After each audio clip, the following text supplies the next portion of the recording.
اعوذ باللہ من الشیطان الرجیم، بسم اللہ الرحمن الرحیم۔ ناظرین، آج کا ہمارا جو موضوع ہے وہ ابھی جو بل پاس ہوا ہے، حالانکہ حقیقت یہ ہے کہ یہ بل جو ہے 2018 جولائی میں، یعنی مسلم لیگ نون کی جو حکومت تھی اس کے اختتام پر ہی پیپلز پارٹی کی طرف سے پیش کیا گیا تھا،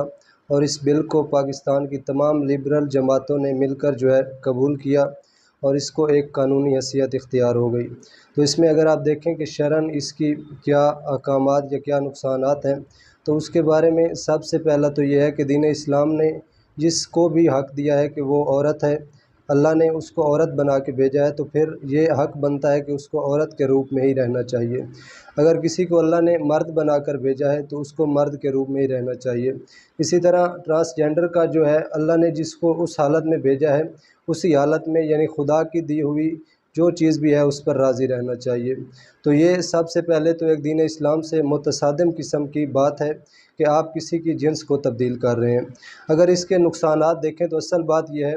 کہ ہمارے ملک کی تمام جماعتوں نے مل کر اپنے آقاؤں کو راضی کرنے کے لیے اس بل کی حمایت کی، اور اس نے قانونی حیثیت اختیار کر لی۔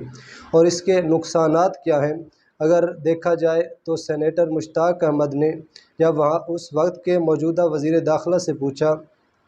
کہ اب تک آپ کے اعداد و شمار کے مطابق کتنے لوگوں نے اس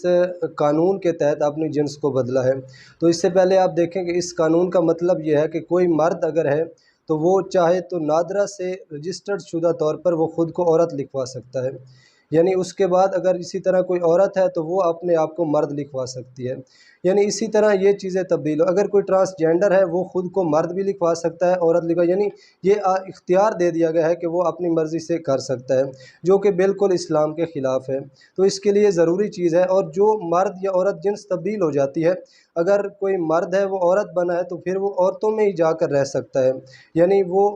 جہاں پر عورتوں کے مقامات مخصوص کیے جاتے ہیں وہاں پر بھی جا سکتا ہے، اس کو اجازت دی جاتی ہے۔ تو یہ سب سے زیادہ اس میں جو آپ دیکھیں تو جو غلط بات یہ ہے کہ اگر کسی کی آپ جنس تبدیل کر رہے ہیں، پھر اس کا وراثت کا جو حصہ ہے، یعنی کہ جو قدرتاً ایک عورت ہے اس کا تھوڑا حصہ بنتا ہے، جب وہ مرد بن جاتا ہے تو اس کو مرد کے برابر حصہ دینا جو ہے وہ بھی ضروری ہو جاتا ہے۔ یعنی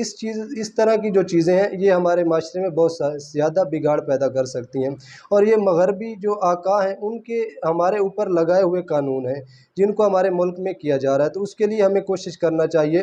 کہ جو پہلی امتیں گزری ہیں ان پر اگر عذاب آئے ہیں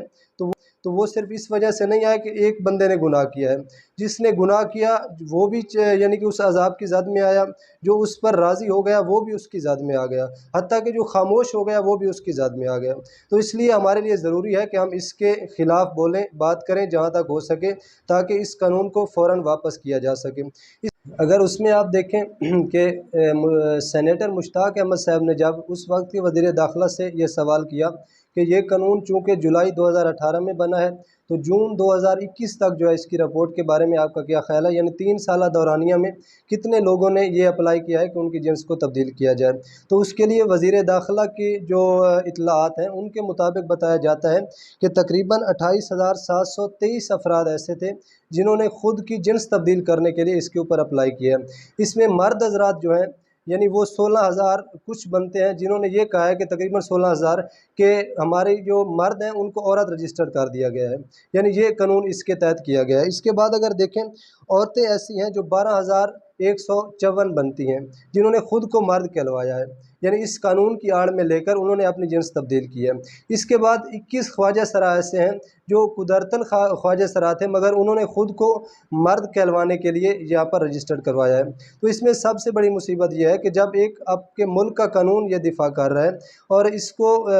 نادرا کے اوپر اس چیز کی ضرورت ہے کہ وہ خود اس کو رجسٹرڈ بھی کرتے ہیں اور بغیر کسی میڈیکل کے، یعنی پہلے یہ ہوتا تھا کہ اگر کسی نے جنس تبدیل کرنی ہو اس کے چیک اپ کیے جاتے تھے، اس کے بعد رپورٹ کو سامنے رکھ کے اس کو نادرا میں لکھا جاتا تھا، مگر اب کوئی بھی جا کر اس قانون کے تحت جا کر اپنے آپ کو جو ہے وہ جنس تبدیل کروا سکتا ہے، جو کہ ہمارے لیے یہ بہت بڑا معاشرے کا بگاڑ ہے۔ تو آپ سے یہ التماس ہے کہ اس کو زیادہ سے زیادہ اس کے خلاف آواز اٹھائیں تاکہ اس کو روکا جا سکے۔ والسلام۔